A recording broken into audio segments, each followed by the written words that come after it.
Hello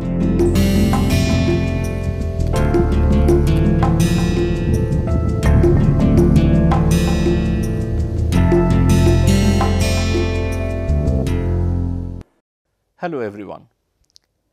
Today in this lecture series on literary theory, we will continue with our discussion on Aristotle and his contribution to the concept of mimesis.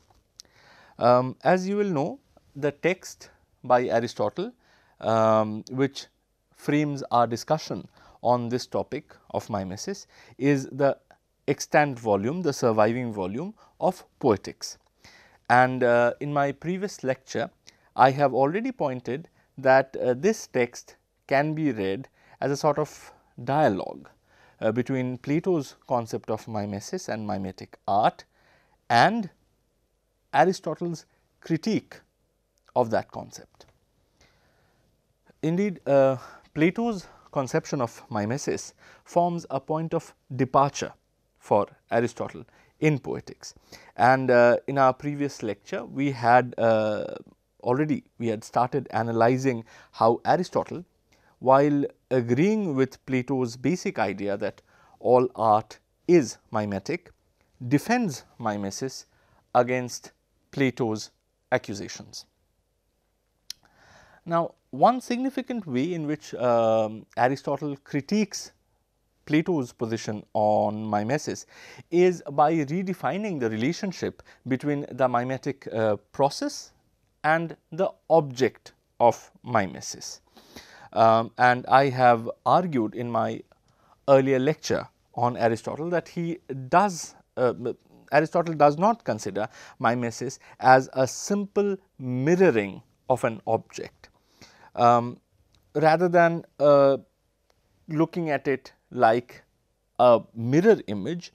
The process of mimesis, according to Plato, presents a more complex relationship between the mimetic end product, mimetic product, and the object of mimesis. And this relationship can be best understood through the concept of icon. In other words, whereas Plato presents mimesis as a flawed mirroring, Aristotle presents mimesis as an icon making process.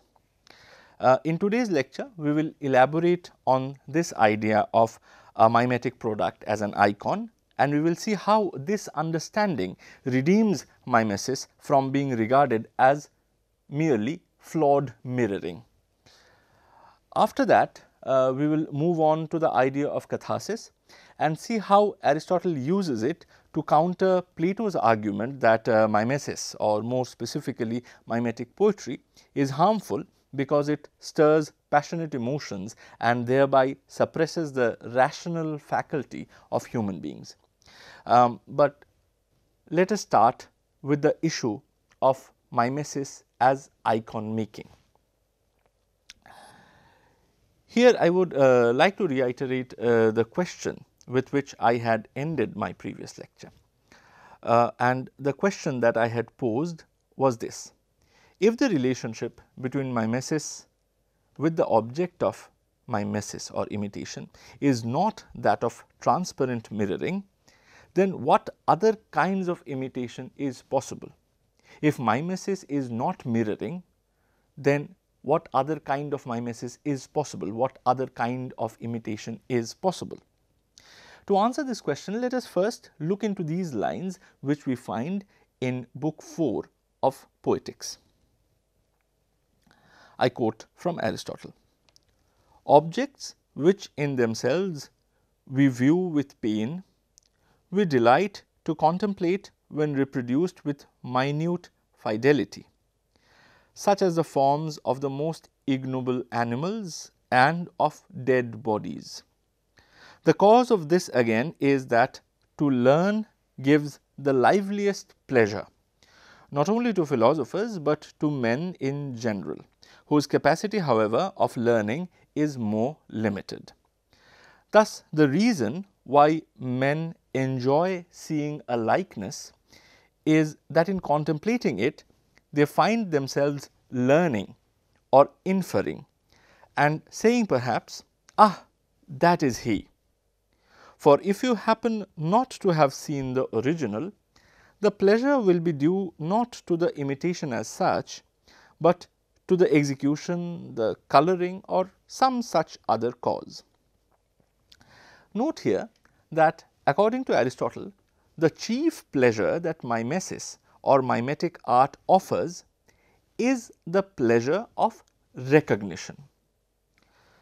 A likeness is produced through mimesis, and when the audience or the reader or the spectator of this mimetic product confronts the likeness, she experiences a rapturous sense of recognition. Ah, that is he. Indeed, without this act of recognition, in which likeness of the object of mimesis is located by the audience within the mimetic product, the effect of mimesis seems to fall flat. As Aristotle points out, and I quote from the section which I have already referred to, if you happen not to have seen the original, the pleasure will be due not to the imitation as such, but to the execution, the colouring, or some such other cause. The word likeness here and the stress on the idea of recognition, however, might lead us to believe that Aristotle, like Plato, is presenting here mimesis as a form of transparent mirroring. We might assume that for Aristotle, the chief pleasure offered by a mimetic product like the painting of an animal, a horse for instance, is provided by the spectators recognizing how accurately the artist has reflected or mirrored a real horse upon the canvas by working on the minutest of details. This interpretation, which might seem very logical if we take these lines from book 4 out of the context, however, is problematized if we place the lines from book 4 or chapter 4 of Poetics against these lines that appear in book 25, and again I quote Aristotle. Within the art of poetry itself, there are two kinds of faults, those which touch its essence and those which are accidental. If a poet has chosen to imitate something, but has imitated it incorrectly through want of capacity, the error is inherent in the poetry. But if the failure is due to a wrong choice, if he has represented a horse as throwing out both his off legs at once, or introduced technical inaccuracies in medicine for example, or in any other art, the error is not essential to the poetry. Though here Aristotle is talking about the mimetic art of poetry, the kind of reference that he makes to the horse will help us connect these lines with our ongoing discussion of mimesis vis-a-vis painting. In the quoted lines, Aristotle talks about two kinds of errors that we can encounter in a mimetic production, and he classifies them as essential and non-essential. This classification is in fact also a kind of gradation. The latter kind of error, non-essential error, is not a very serious one, whereas the former, the error that touches the essence of the mimetic production, can seriously degrade the quality of the mimetic product. Now, what is a non-essential error? Let us take the example of the horse. According to Aristotle, if a mimetic artist represents a galloping horse throwing both of its front legs up in the air, then it is regarded as a non-essential error. Since horses in real life do not throw their off legs together while galloping, it is an error, but nonetheless an error of a kind that is not essential to the mimetic product. Indeed, in book 25, Aristotle even excuses the portrayal of such impossibilities by mimetic artists by saying that, and I quote, "If he describes the impossible, he is guilty of an error, but the error may be justified if the end of the art be thereby attained." if, that is, the effect of this or any other part of the poem is thus rendered more striking. Now, as far as transparent mirroring is concerned, portraying a galloping horse with both its front legs up in the air, be it in poetry or painting or any other mimetic form, is a grave error. Because if what is being portrayed is an impossibility, then it cannot be called a mirror image of a real life object. Yet Aristotle seems to be perfectly accommodative of such errors as far as mimesis is concerned. He says in book 25, again I quote, "Not to know that a hind is a female deer, not to know that a hind has no horns is a less serious matter than to paint it inartistically." The inherent or essential error here is the lack of the artistic skill of the painter, which may arise, for instance, if the painter does not know how to use the tools of his craft properly. If let us say he cannot properly paint with a brush, or he cannot properly mix his colors. The question of how accurate the painting of the hind is vis-a-vis a hind in real life is, however, regarded as a less serious or non-essential error. So, even if the painter paints a hind with horns, though hinds do not have horns in real life, then that error is regarded by Aristotle as an insignificant error, as a non-essential error, which does not degrade the quality of the mimetic product. Now, this clarifies one thing. As far as Aristotle is concerned, the pleasure of the likeness that the mimetic artist produces is not dependent upon the degree of accuracy with which the details of a real life object are portrayed by him. In other words, the way to judge mimesis is not through the lens of strict referentiality. But if such inaccurate depictions of hinds with horns and galloping horses with both of its front legs up in the air are acceptable in mimesis, then what happens to the notion of recognition that we had encountered in book 4?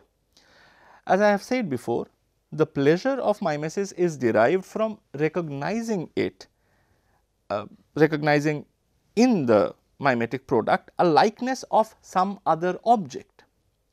How can you recognize the likeness of an original in a mimetic product if the mimetic artist portrays the details inaccurately? So, this is a question that we are confronted with, and it is here that we need to bring in the notion of icon. Now, if you think about it, you will realize that a mirror image is only one of the many ways in which things can be represented to our consciousness. The semiotician C.S. Peirce talks about three major ways in which representation can be done. They can be done through symbol, they can be done through index, and they can be done through icon.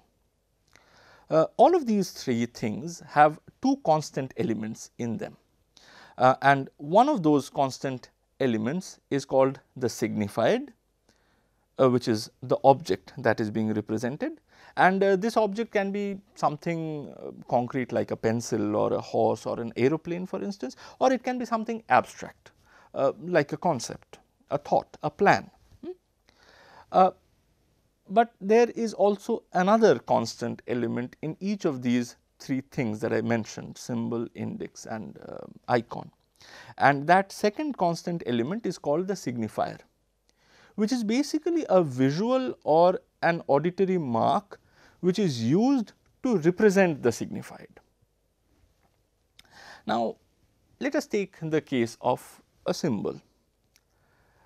In a symbol, there is no inherent connection between the signifier and the signified. The connection is in fact absolutely arbitrary. And to give you an example, when I utter any word and I use it to refer to some object in the outside world, then that word is actually a symbol that I am using for the purpose of reference. For instance, when I utter the word tree, you will immediately recognize that I am talking about a thing rooted in the soil with brown woody stem supporting a green leafy top. But the word tree is a symbol because there is no inherent connection between that word and the thing with a woody stem and a green leafy top. This is proved by this sort of arbitrariness that sort of separates the word tree from the signified is proved by the fact that I can refer to the same signified, the same green leafy object with a brown stem, by using completely different sounding words if I shift from one language to another. If for instance, I were to signify the same thing in Bangla, I would call it a gach. And again, if I were to shift to German, I would refer to the same thing as Baum. I can do this shifting and refer to the same thing by using different words like tree, gach or Baum, because neither of these three words have any inherent connection with the signified. Rather, the connection is arbitrary and is culturally learned. Now, you will understand this better if you contrast it with an index, for instance. An index is a way of referring to a signified by drawing attention to a mark which establishes the presence of the signified. To give you an example, fire produces smoke, right? There is nothing arbitrary about this connection. There is almost a causal relationship. Fire produces smoke. Smoke therefore is a mark of the presence of fire. Smoke is thus categorized as an index of fire. To give you another example of an index, for instance, a thumbprint is an index of a thumb. If you see the paw mark of a tiger somewhere around you, that is a fair indication, that is a fair index which would signify that there is a tiger roaming somewhere around. Now, let us come to an icon. An icon is a way of representing in which there is a significant and inherent overlapping between the signifier and the signified. Here, let us try and understand the idea by taking an example, and let us say I take a picture of your face. In that case, your face will be the signified and the picture of your face will be the signifier. And as you can guess, there will be an inherent connection between the signifier and the signified in this case. The picture would be an exact likeness of your face and it will contain all the accurate details of your face, and when you post that picture on social media, let us say, the people who know you might derive pleasure from the mimetic product by recognizing the likeness and exclaiming, "Ah, that is he," or "Ah, that is she." The picture can therefore be classified as an icon of your face. Now, here let us look at another kind of iconic image. Now, as you can see, these are two images that we regularly encounter on lavatory doors and recognize them as one standing for man and the other standing for woman. The reason why we are able to recognize the man as man and the woman as woman is because we can recognize their likeness with the signified. However, unlike the photograph, they are not accurate portrayals or mirror images of the object. However, then we come across a question: how do we then recognize in these iconic signifiers the likeness of the signified? They are not mirror images, so how do we recognize? Well, we recognize them because even in these simplified forms, the images build upon certain features. The arms, for instance, the legs, the round head, and these features are inherent parts of the signified as well. So, there is a great degree of overlapping. But here notice one very interesting thing. In either of these images, iconically representing a man and a woman, we do not see the neck region. Yet it is impossible to find human beings, or at least living ones, without neck. So, the representation here is of an impossibility that is similar to the image of hinds with horns or horses galloping with both their front legs thrown up in the air. But this does not disrupt the process of recognition. This is because the process of recognizing mimetic production happens within the shared conventions of a cultural matrix that connects the mimetic artist and the reader or the audience or the spectator who recognizes in the mimetic representation the likeness of the object of mimesis. Since the cultural conventions that we share help us perfectly well to understand the two neckless figures to represent man and woman, we do not feel the need to question why the neck is missing. Right? Thus, as you can see from this argument, though mirror images can be part of the vast array of mimetic objects that are possible, factual verisimilitude is not a yardstick to judge the quality of mimesis. Mimetic products can hold value even without a strict referentiality. And consequently, the Platonic argument that mimesis produces flawed mirror images does not hold, because though through Aristotle we understand that mimesis is not a mirroring activity, it is a production of iconic representations, and iconic representations can be mirror images, but there is no compulsion that they have to be mirror images. They can also be something like the figures of the neckless human beings. Now, at this point I would briefly like to touch upon the issue of probability and its relationship to plot structure, which for Aristotle is a quintessence of poetry as a mimetic product. Now, as our discussion on mimesis as a production of icon has revealed, mimesis is an imitation not just of possible things, rather mimesis can also be of impossible things like neckless human beings, for instance. But in order for it to be a successful mimesis, it has to be recognized as a likeness or a representation of something else. If that recognition is not there, then the effect of mimesis falls flat.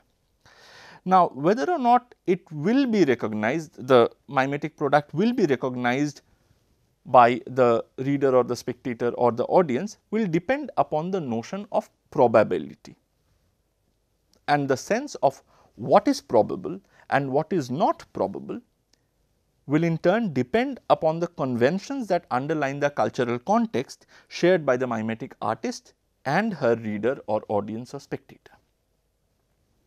To give you an example, in the cultural context that is shared by me and my students sitting here in this room, a man biting a tiger is an improbable event. This is not to say, however, that such an event is impossible, because there may be some instances of humans biting tigers that we do not know of, but even if such an event is possible, it is not probable to us. Aristotle argues that a mimetic production yields the pleasure of recognition because it deals with probability.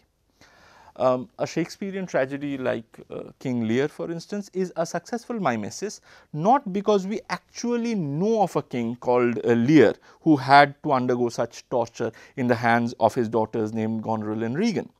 Rather, it is a successful mimesis because the plot narrates a sequence of event that is accepted as probable, or at least it is accepted as probable by people who share the cultural milieu that enables an understanding of Shakespearean tragedy. Now, this probable plot structure can have technical faults, like for instance, the probable plot structure of King Lear might have horses galloping with their two front legs thrown up in the air. But as you will understand now that this impossibility does not impede the process of recognition. According to Aristotle, it is precisely this notion of probability that distinguishes a tragedy from, say, a history. History can only narrate events which has actually happened and which are therefore all in the domain of possibility, because if something has happened, then it is of course possible. A tragedy, on the other hand, depicts human actions based on probability and not on possibility. Therefore, a man eaten alive by a tiger might find its place in a tragic plot, but a man trying to bite a tiger, irrespective of whether it is possible or not, will perhaps not be very readily incorporated in the plot by a tragic playwright. Therefore, to judge any mimesis on how accurately it is imitating a real life object is perhaps to miss the point. Because we must remember here that in the Aristotle world of mimetic art, something like the Mona Lisa is as valid a representation of human likeness as the gendered images on the doors of the lavatories. With this in mind, let us now move on to the concept of catharsis. Now, as you know, one of the reasons why Plato complained about mimetic poetry was because it stirred emotions and thereby suppressed the functioning of reason, or at least that is Plato's argument. Now, here again Aristotle uses Plato's theory as a point of departure. Referring to a tragedy, which is a variety of mimetic poetry, Aristotle argues that it does indeed stir up give rise to such emotions like pity, like fear. These are the two predominant emotions that Aristotle talks vis-a-vis tragedy. But he then goes on to argue that stirring even of such painful emotions like pity and fear does not pose any problem. They do not have any harmful effect. And his argument is that a rational man experiences a catharsis of these emotions when he encounters them in a form of a mimetic product. So, catharsis does not allow these emotions to have a harmful impact on the spectator. But this sentence or this argument has a problem, at least it has a problem for us modern readers, and the problem lies in the fact that what is the exact meaning of the word catharsis, especially what is the exact meaning within the context of poetics, that has become or has remained for more than 2000 years now a matter of dispute. And therefore, there are a number of differing interpretations regarding why Aristotle considers catharsis as a valuable end product of tragedy. In this lecture, I will mention only two of the popular interpretations of catharsis, and we will then try to see how each of these interpretations can be used to critique Plato's complaint about mimetic poetry. Now, the first popular interpretation that I would like to consider here is catharsis understood as a process of purgation. And this purgation theory is mostly associated with the German scholar Jacob Bernays. This German scholar suggested that the pity and fear evoked in a tragedy acts like pharmakon. Now, this Greek word pharmakon, from which we have derived our modern English word pharmacy, can be understood in two ways. It can be understood simultaneously as a medicine, but also as poison. And the basic idea behind pharmakon is that the same substance, which is poisonous, when administered in well regulated doses, can act as a medicine and can cure the effects of that very poison.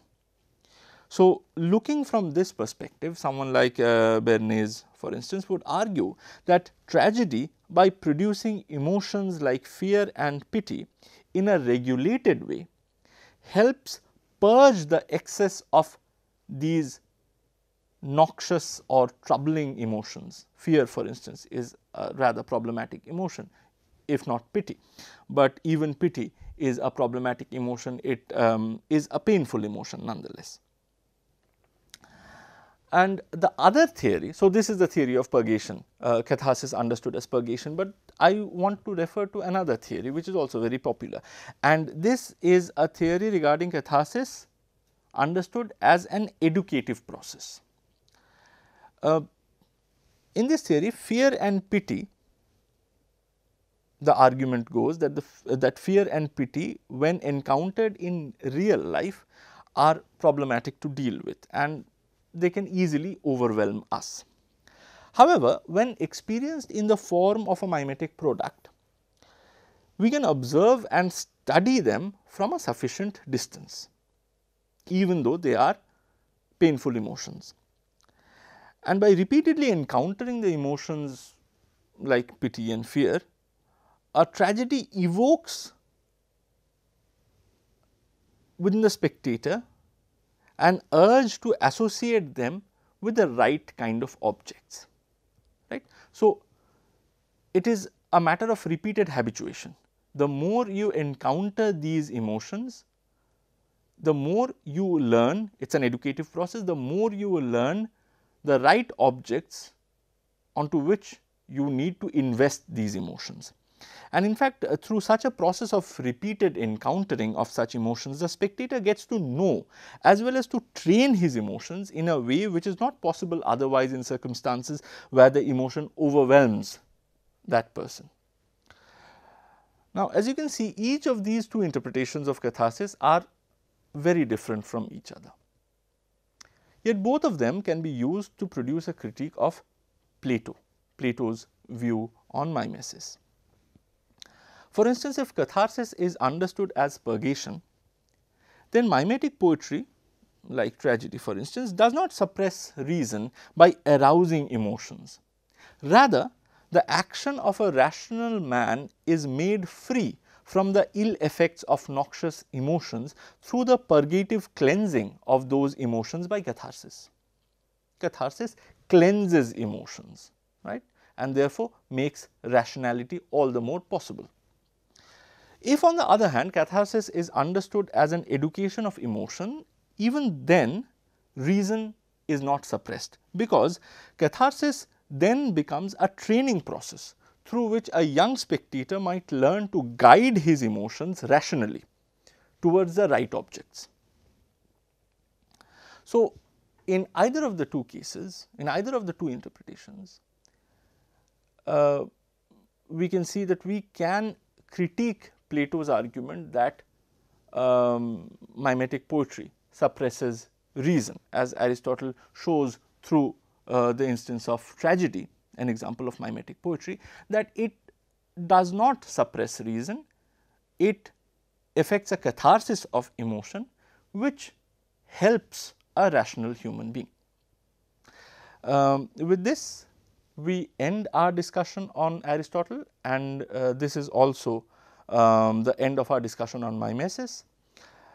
In our lecture, next lecture, we will move forward in time and see how a 1st century Roman text titled On the Sublime expanded and modified our understanding of literary theory.